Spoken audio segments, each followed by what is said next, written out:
On this episode of Burnout, we finally have a car that does burnouts.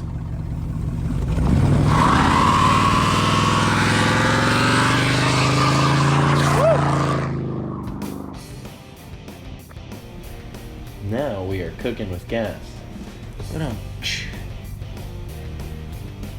Because I'm working on the carburetor. There's a bunch of gas inside it. It's spilling out all over. Did you get it? Okay. Just want to make sure. We are here at Jack's Used Auto Parts. Supposedly they got a couple second-gen Camaros way over there in the back. We're about to do a walk through all the cool cars here. Hopefully there's some good stuff, and hopefully I find my Camaros.